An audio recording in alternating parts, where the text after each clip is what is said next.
Hello, this is Jonathan Gardner. I'm here with JJ, my son, and he wants to learn more about trade. And he was playing as the Ainu, which honestly have very little trade opportunities available. But let's go take a look at what he's doing. Ainu is a really hard country, JJ. I know. What have you done? This Okay, is you're over the wrong force one. limit. Yeah. Yeah, Here, look. See, this is the money that tells you where all your money is going. You have a couple loans. It looks like you have 4 loans. Your army, if you look at that, it says it's $2.16 for your army, but you have to pay this additional tax because you're over the force limit. Okay, JJ? And that's a lot of money. It's $1.23. So let's get rid of that. Okay? Let's get rid of the extra army here. I know you spent a lot of money to make it, but unless you're like in a war or something, you really can't afford that. So your force limit is 7, so we need to get rid of 2. Wait, what? My force limit? Yeah, you can only have so many soldiers before you have to pay a ton of money. So watch. There, now you're 7 out of 7. Okay? And the other place you can see your force limit is over on this tab. It tells you, it says 7 out of 7. Okay? Daddy, I was mostly trying to keep my piety, I think? Prestige? Or Yeah, something next to the prestige. you don't have one. You're a tribal federation. I was trying to keep something next to my prestige high. Yeah. And then, second one, my inflation is really low. Yeah, because you're not making money. The only place you're going to get inflation from is your loans. So you should really avoid loans if at all possible. All right, so now your army maintenance is $1.75, and you are losing 19 cents a month. Okay. All right, so trade. This is the trade map mode. You can find it under economic map mode. It's like the first one. It's super important. What it shows is the different trade regions in the world. Each of these different colors are trade regions. Okay. Basically, in a trade region, all the provinces in those trade regions, they generate trade value and they generate trade power. Okay. There's 3 ways you can get trade power, basically. One way is there's like 4 ways, okay? One way is just based on your country's statistics, right? You can get some trade power modifiers. If you take like the trade idea group later on, which you're nowhere near yet, so if you go to the idea groups and you take a look at trade, it gives you some powerful things. Global trade power plus 20%. That means everywhere in the world you get 20% more trade power. And things like that. Okay, there's basically the 3 kinds of modifiers. You're going to have like domestic trade modifiers, global trade modifiers, and foreign trade modifiers. Domestic means these are trade nodes that you control, that are part of your network, that you have provinces in. Foreign is trade nodes that you don't have any provinces in. And what is it? Global is everywhere. Okay, so here there are 2 trade nodes that are super important to you. You're up here in this country, right? What trade node are you part of? Nippon, okay? So you're part of the Nippon trade node. Now your provinces, let's click on each of the provinces and you go over here and they have a tax. That's how much money they make that you're just taxing your people. Mm-hmm. If you want higher tax revenue, you can increase. I already did that. Yeah, you probably don't want to spend your admin points this way early in the game. You can also build buildings. There's some buildings that will increase your taxes. I know. Like the temples. These will increase the tax modifiers. The cathedrals. Okay. Really hard. Yeah. So if you have tons of money, you can buy those things. But typically when you're saying, I need to do trade, you don't have tons of money. So you can't, it's not really an option to you. Okay. So that taxes. So this one makes 9 cents. This one makes 5 cents. This one makes 9 cents. Okay. And I think that's all that you have. Let's go back to political map mode. Yes, you have 3. So let's go over and let's look at your tax situation. It says you're making $1.23. You make a $1 in tax just because you have your own country. That's independent nation on the top there. And then each of your 3 provinces, Kamikawa makes 9, Tokachi makes 9, Shirabeshi makes 5 cents. Do you see that? And that's your tax income. And there's some modifiers you can get to that. You can also, so modifiers can come from your ideas. They can come from your country bonuses. Your country is going to have some kind of bonuses that they can fill out. It can come from technology levels. So technology will change things. Like there's a... You guys need to go downstairs. Clean up what you made a mess downstairs. I never did. Okay, you ate ramen. JJ will be there in a minute. Okay. Jordan did clean it up. Okay. All right. So You can also hire advisors. So one of the advisors you can hire here, and he doesn't show up, is there's a guy that will actually give you higher taxes. He'll give you like a 10% tax bonus. For the diplomacy, there's a guy there, trade efficiency plus 10%, right? So he makes your trade 10% more efficient. You can't afford him. Yes, I can't. Okay. You can't, and so you don't want to buy him. If you can't afford him, you don't want to buy him. Okay. All right. Now, next. So each of the provinces generate tax revenue. That's one way you make money. The second way you make money is through production. Production is when your people make things and sell things. Okay. Like they have, think of it like little factories. Okay. So this province is making 8 cents in production. This province is making 8 cents in production. And this province is making 5 cents in production. And it depends on this number here, the diplomatic power of that province. You can see here that these guys are all level 2, right? So why is this guy making less? If you look down here, he's producing fish. He's producing fish. He's producing fish. Why is it less? This is a good question. He says local autonomy. There you go. See that autonomy? This guy has no autonomy. This guy has no autonomy. This guy has no 37 autonomy. That means that you're not getting all the production you can get. Okay? And you could get more taxes here too if your autonomy was decreased. Okay? I could hit this button and decrease your autonomy, but that'll raise the unrest. What's unrest? Unrest means that they're going to revolt. They're going to have a rebellion. So, and in the very early stages of the game, rebellions are really tough to fight, so you don't want rebellions. Maybe mid to late game, you can probably survive them. Still, they burn your manpower. They're not good. Okay, so production. So it generates trade value from production. Trade value. So think of like each trade node as a giant marketplace, right? Mm-hmm. Everybody produces stuff and they bring it there and they sell it and they make money. Okay, and then people can control the marketplace and make money, okay, by controlling the marketplace. So trade value is flowing into the Nippon trade node. Okay, so you can go here and it says local. You see it says all these different provinces are making that much trade value. And you'll see yours, Kamikawa is 0.08 down there near the bottom. Shirabeshi 0.08 as well. And down near the bottom is, what's the other province? Hitachi? Anyway, there's a lot of provinces here contributing to this trade node. So that's how much money is made in the trade node. Now, there's also money coming into the trade node. Look at this. You see? You see this arrow coming in? If you follow it backwards, it says, look, there's a $1.15 that's flowing in from this trade node to here. So $1.15 plus 471, how much does that equal? $5.86. There's a total of $5.86 in this trade node right now. Now, what you can do with that is you can use your trade power as a country to direct that trade either into your coffers, so you can take it home in terms of money. That's where you collect. You see? So here you have your merchant. He's collecting from trade, right?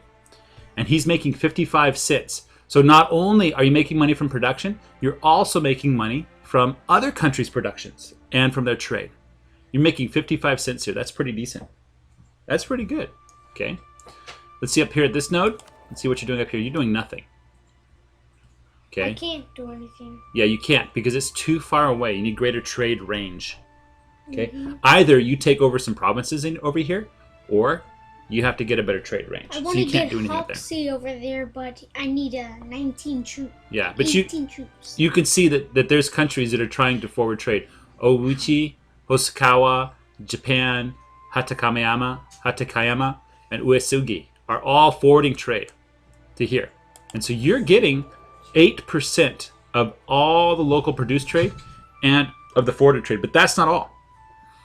Okay, if you scroll down to Ainu, 55 cents, you also get this bonus, right? So you're actually making more than 55 cents. Let's go take a look at how much money you're actually making from trade. Well, it says 55 cents. Okay, after the bonus. So after the bonus is 55 cents. But you can see here that you have 9.1 trade power, so 9.1% of all that. And then you get the merchant present plus 10% and technology 5%. Okay, you can increase this further by having traders upstream to transfer trade. However, if any of those other traders, those merchants, are collecting from trade outside of your home node, then you won't get that bonus. So if you have a lot of merchants, like if you have the trade idea group, you'll want to set them up not to collect, so you can get a huge bonus. Like you can get 50% if you have 5 guys forwarding trade. Daddy? Yes? Why is it that when I try to ally anybody, if I try to ally somebody, I cannot because he'll just keep declaring wars. Oh, it's a difficult game, JJ. No.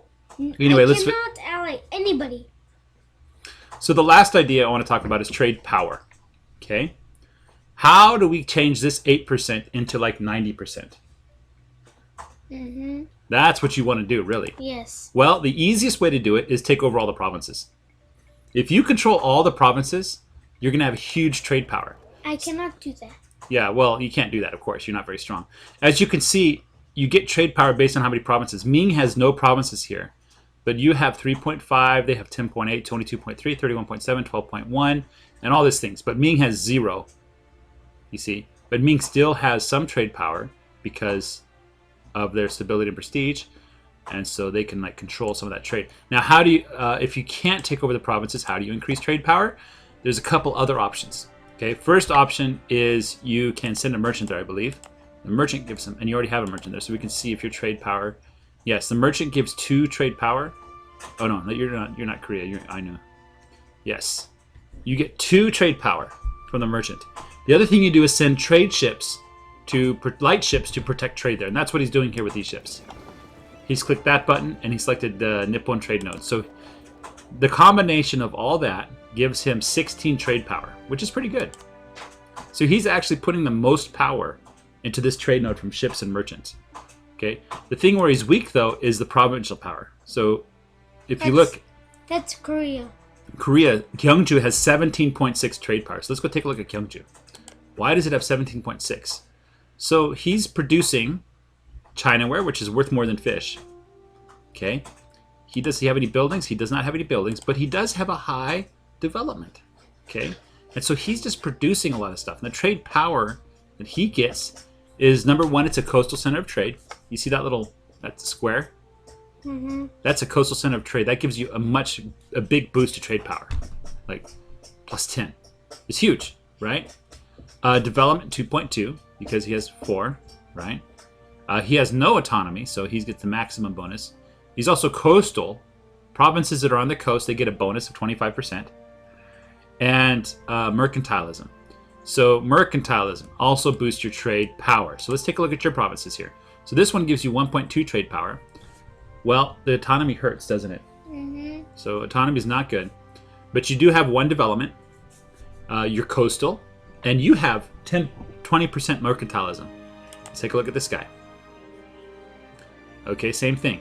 So he's producing 1.1 trade power.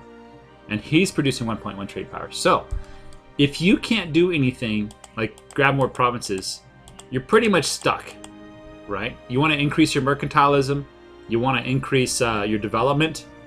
If I spend 50 points here, it'll help. Probably it'll help more up here, right? So if I spend 50 points there, 50 for Diplo points, we can boost up your trade power, okay? But really, the best way to get better trade power is to take more provinces, especially these provinces with the coastal centers of trade, okay? So let's look. I can't do that. You can't. That's right. You're just kind of in a bad position. See, Beijing has this as well. Now, sometimes you'll see them inland. Let's see if I can find one where it's inland. Sometimes they'll be inland. Okay. What's going on here? This is an inland trade node, which means you can't use ships. You can get like some bonuses for trading inland stuff, but you can't use ships there. All right, now. What would I do? Oh, last thing. This is something you can't really tell here in JJ's setup because Ainu is really weak. When you have an empire that has power in multiple trade nodes. Oh, there's more than one way to take power in trade nodes as well. You can set up protectorates if you're a Western nation. You can set up protectorates like among these countries and get trade power there. What you want to do is you want to basically get as much trade as possible flowing. Use your trade power. But you have none up here. But if you had trade power, you'd want to direct all the money you can into the Nippon trade node. You want to get this number as high as possible. Now, if you can't get this number high, like let's say you have a lot more trade power here, but not very much trade power here, then and only then you might want to collect up here. You see? But the basic idea is to get everything flowing. Let's load up my empire. So exit to menu. I'm going to load up my game so you can see. I just have to. You can see what I'm doing with trade. My empire has more merchants. And it's more important that I get trade right. Okay, I'm going to show you what it looks like. I'll show you the options, the decisions that I made. Is money the most important thing in the game? No. No. Money is not the most important thing in the game. Is Money is important, important? but it's not the most important thing. What's the most important? Piety?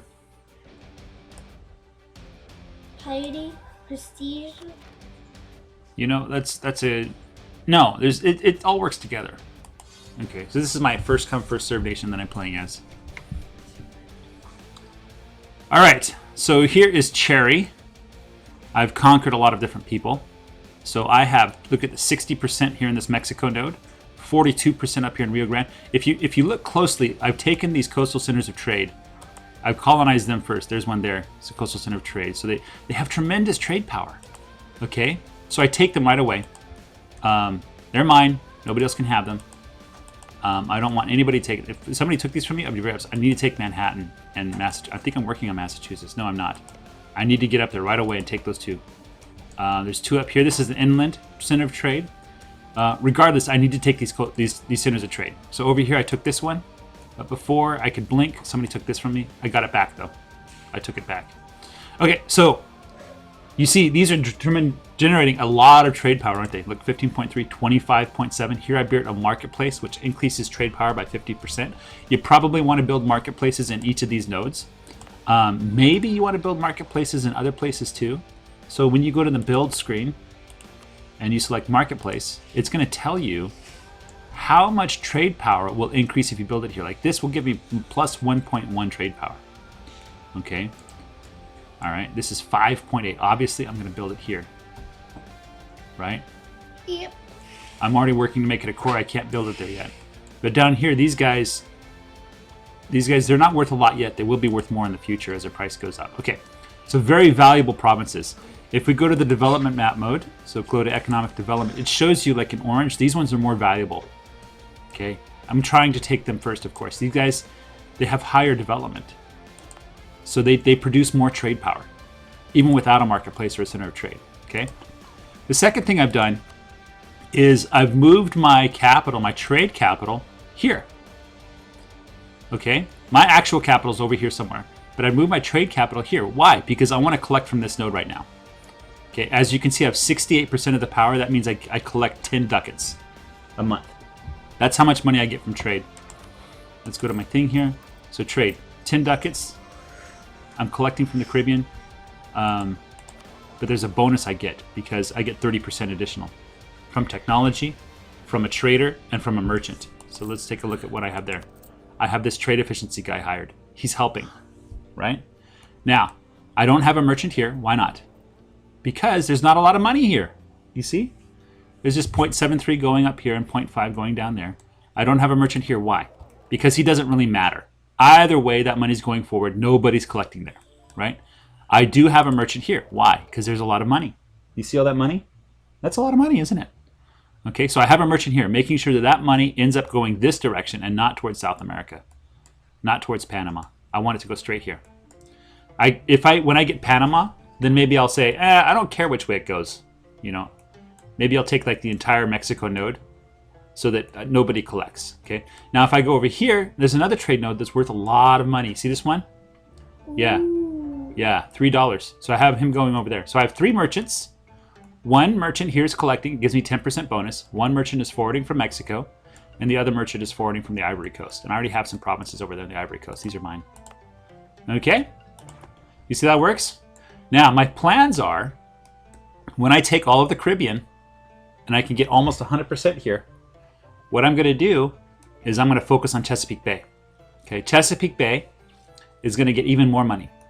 Okay, and I'll have lots of merchants forwarding trade up here. Okay, then I'll be collecting here. Okay, and then later on, I'll move up to the Gulf of St. Lawrence. Okay, so I'll just kind of move up as I start colonizing more and more.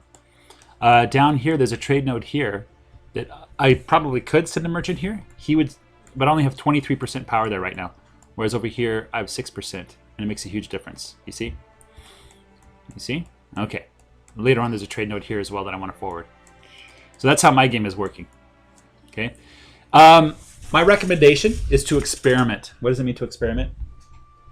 Things out that you've never done. Yeah, try things out. See what happens. Take notes. write down, go up here, go to your trade tab, write down how much your money you're making, change something, and see if it improves or gets worse. Now you have to be careful. Other countries are changing their stuff all the time too, right? So I might make a change, and Portugal might decide that he doesn't want his. So Portugal has somebody here, and Castile has somebody there. Well, France might come in and say like, well, I'm going to put somebody there too. Well, if that happens, then there's going to be a negative effect here, right? You see, but just they just have merchants. They don't have trade ships there yet. They did have trade ships earlier. I got rid of them by fighting a war with him, killing them. But anyway, so I have fun with it. Anyway, that's my trade understanding. It's going to improve over time. From a global perspective, if you want tons and tons of money from trade, you basically have to set up all the money in the world, forwarding all into your one collection node. Okay, and there's 3 trade ports in the world that do not forward trade. 1 down here, this is Genoa. 2 in Venice, and 3 up here in the English Channel.